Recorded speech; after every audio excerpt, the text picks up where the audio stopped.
Hello friends, आज हम बात करेंगे उम्र दराज लोगों में थायराइड मैनेजमेंट संबंधित क्या चैलेंजिंग इश्यूज आते हैं।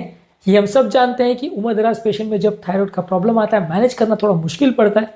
कुछ specific diagnostic issues, management issues, कई स्पेसिफिक एल्डरली पॉपुलेशन संबंधित इश्यूज आते हैं जो पेशेंट्स के ओवरऑल मैनेजमेंट सिस्टम को कॉम्प्लिकेट करते हैं। आज इन सारी चीज़ों पर हम बात करेंगे ताकि ओवरऑल अंडरस्टैंडिंग डेवलप हो पाए कि इनका मैनेजमेंट क्यों डिफिकल्ट है और क्या चीज़ों का ध्यान रखने की आवश्यकता है। टॉपिक पर जाने से पहले जो लोग हमारे चैनल पर नए हैं उन्हें रिक्वेस्ट करूँगा कि चैनल को सब्सक्राइब करें, वीडियोस को लाइक करें, शेयर करें, फॉलो करें, कमेंट करें, पूरा देखें। टॉपिक बहुत ही इंपॉर्टेंट है। इसमें हम पहले डायग्नोस्टिक चैलेंज पर बात करेंगे, फिर हाइपो और हाइपोथायराइडिज्म के मैनेजमेंट संबंधित इश्यूज पर बात करेंगे और कुछ और फंक्शनल कंसिडरेशंस पर भी बात करेंगे। इसलिए वीडियो को एंड तक देखिएगा। चलिए शुरू करते हैं इंपॉर्टेंट वीडियो।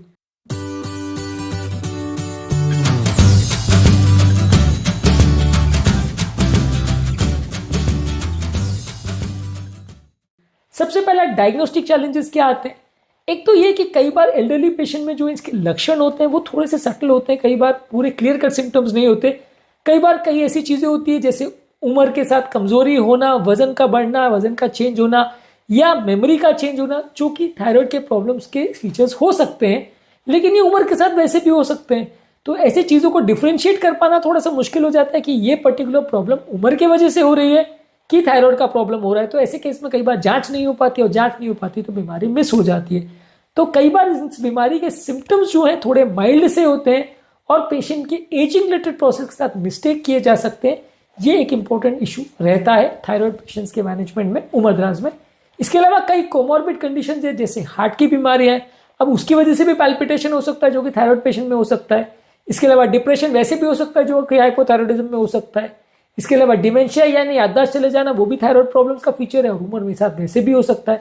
तो कई वैसे भी होने वाली बीमारियां जो है वो थायराइड के फंक्शन को प्रॉब्लम को मिमिक कर सकती है, जिसकी वजह से डायग्नोसिस करना बड़ा मुश्किल हो जाता है कि प्रॉब्लम उम्र की वजह से हो रही है, बीमारी की वजह से हो रही है या थायराइड की वजह से हो रही है। जांच कई बार इसलिए नहीं होती, इसलिए मिस हो जाता है। इसके अलावा जो नॉर्मल थायराइड के रेंजेस हैं वो उम्र दराज पेशेंट में कई बार एज के हिसाब से उसका इंटरप्रिटेशन थोड़ा चेंज हो जाता है। उनके करेक्शन की वैल्यूज और उनके जो ट्रीटमेंट के जो वैल्यूज है वो कई बार चेंज हो जाती है। कब ट्रीटमेंट करना चाहिए, कब नहीं करना चाहिए, ये सारे इश्यूज चेंज हो जाते हैं। इसीलिए थायराइड इश्यूज उम्र दराज पेशेंट में उनको डायग्नोज करना थोड़ा सा मुश्किल होता है। हाइपोथायराइडिज्म के मैनेजमेंट संबंधित कुछ इंपॉर्टेंट रूल्स ये कि आपको थेरेपी जो है हार्मोन रिप्लेसमेंट का जो देते हैं वो थोड़ा लो डोज पर स्टार्ट करिए और धीरे धीरे करके बढ़ाइए, तो ही उसको मैनेज करना और उसके साइड इफेक्ट्स को मैनेज करना ईजी होगा। यदि आप हाई डोज से चालू करेंगे तो प्रॉब्लम्स होने का चांस ज्यादा होगा, दवा टॉलरेट ना हो, उससे संबंधित साइड इफेक्ट ज्यादा हो, इसके चांसेस ज्यादा होंगे। इसके अलावा हाइपोथायराइडिज्म में आपको हार्ट फेलियर और कोलेस्ट्रॉल वैल्यूज का, हार्ट के रिदम प्रॉब्लम्स का भी विशेष ध्यान रखने की जरूरत है।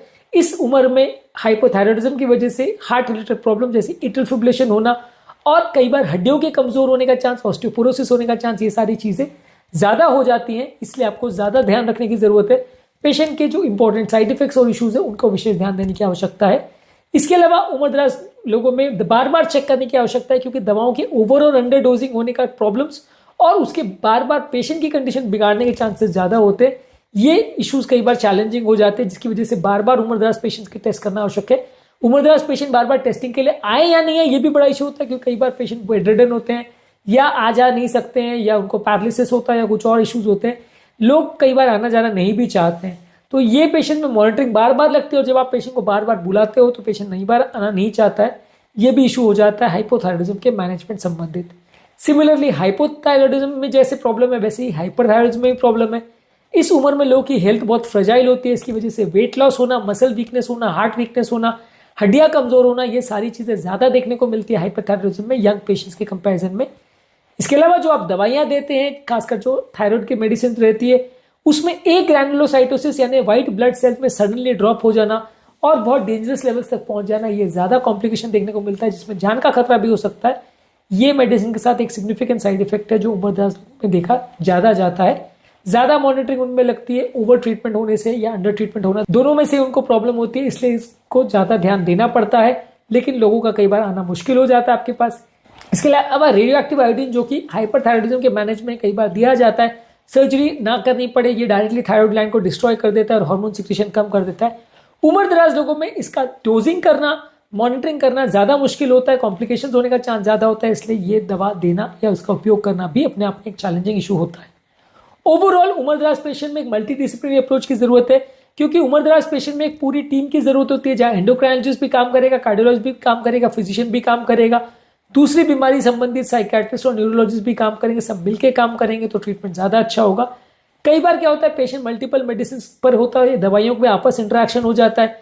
कई बार पेशेंट का न्यूट्रिशन इस तरह से होता है कि उसकी चीजों से कई बार आपस में इंटरेक्शन हो जाता है। तो ये सारी चीजें कई बार पॉलीफार्मेसी यानी मल्टीपल मेडिसिन को साथ में मैनेज करना बड़ा मुश्किल इशू हो जाता है उम्रदराज पेशेंट में। कई बार पेशेंट को जो न्यूट्रिशनल सपोर्ट की आवश्यकता होती है वो भी कई बार मैनेज करना मुश्किल हो जाता है, जिस वजह से उम्रदराज पेशेंट में कई बार थायराइड में पेशेंट को सिग्निफिकेंट वेट लॉस होने लगता है या उनका वेट मैनेजमेंट इशू हो जाता है। तो न्यूट्रिशनल मैनेजमेंट करना भी उम्रदराज पेशेंट में जरूरी है, उसको भी अप्रोच करना और प्रॉपर डाइटिशियन की हेल्प लेना भी इसमें कई बार ज्यादा जरूरी होता है। इसके अलावा उम्रदराज पेशेंट का मेमोरी फंक्शन का डिक्लाइन होने का चांस भी ज्यादा होता है। थायराइड की इश्यूज और उसकी मेडिसिन दोनों ही पेशेंट के मेमोरी फंक्शंस को अफेक्ट कर सकती है, जिसकी वजह से पेशेंट कई बार प्रॉपर कॉन्सेंट्रेट या काम नहीं कर पाता है और साथ में दवाओं के मैनेजमेंट करने में भी दिक्कत आती है, क्योंकि इस तरह के पेशेंट कई बार सही समय में दवा नहीं लेते हैं, दवाएं मिस करते हैं, जिसकी वजह से ज्यादा प्रॉब्लम होती है। तो इसलिए उम्रदराज पेशेंट्स में कई बार दवाओं का मैनेजमेंट करना, क्योंकि उनका मेमोरी फंक्शन डाउन हो जाता है, वो बड़ा मुश्किल होता है। ओवरऑल पेशेंट की मोबिलिटी भी कॉम्प्रोमाइज होती है, उसका चलना फिरना भी मुश्किल होता है, इसलिए पेशेंट फॉलोअप में भी नहीं आ पाता, उसका मॉनिटरिंग करना भी मुश्किल होता है और ओवरऑल उसकी हेल्थ मैनेजमेंट करना भी बड़ा मुश्किल होता है। एक्सरसाइज करवाना, रिहेबिलिटेशन करवाना, ये सब भी बड़ा मुश्किल होता है। इसके अलावा पेशेंट को भी प्रॉपर एजुकेट करने की आवश्यकता है, पेशेंट के केयर गिवर को भी एजुकेट करने की आवश्यकता है, ताकि पेशेंट के प्रॉब्लम्स, उसके सिम्टम्स, उसकी जरूरतों को वो समझे, उसके खाने पीने के, उसकी लाइफ की रिक्वायरमेंट को समझे, बेटर वे में मैनेज कर सके। कई बार इस तरह के लोगों का मिलना मुश्किल हो जाता है, क्योंकि कई बार उम्रदराज लोग अकेले रह रहे होते हैं और लोगों की याददाश्त खराब होती है, तो लोग उसको मैनेज करना मुश्किल पड़ता है लोगों को। इसलिए उम्रदराज पेशेंट में दवाइयों का मैनेजमेंट करना और उससे रिलेटेड एजुकेशन करना पेशेंट और उसके रिलेटिव्स को बड़ा मुश्किल है। एक प्रॉपर सपोर्ट सिस्टम की आवश्यकता है, जहां family members, friends, relatives patient का प्रॉपर ध्यान रखें, उसकी जरूरतों का विशेष ध्यान रखें, तो मैनेज करना थोड़ा ईजी हो जाएगा। यदि ऐसा ध्यान रखने वाले लोग अवेलेबल नहीं है तो मैनेज करना मुश्किल हो जाता है। उम्रदराज पेशेंट में थेरेपी जो है बहुत अच्छी तरह से ध्यान रख के टेलर थेरेपी देने की जरूरत पड़ती है। सारे कोमॉर्बिड कंडीशंस और सारी चीज़ों को ध्यान रखना पड़ता है, सारे जो मेडिसिन है, न्यूट्रिशनल इश्यूज है, इनका भी ध्यान रखना पड़ता है, पेशेंट की ओवरऑल लाइफ एक्सपेक्टेंसी कैसी है इसको भी ध्यान रखना पड़ता है, पेशेंट की क्वालिटी ऑफ लाइफ को भी ध्यान रखना पड़ता है।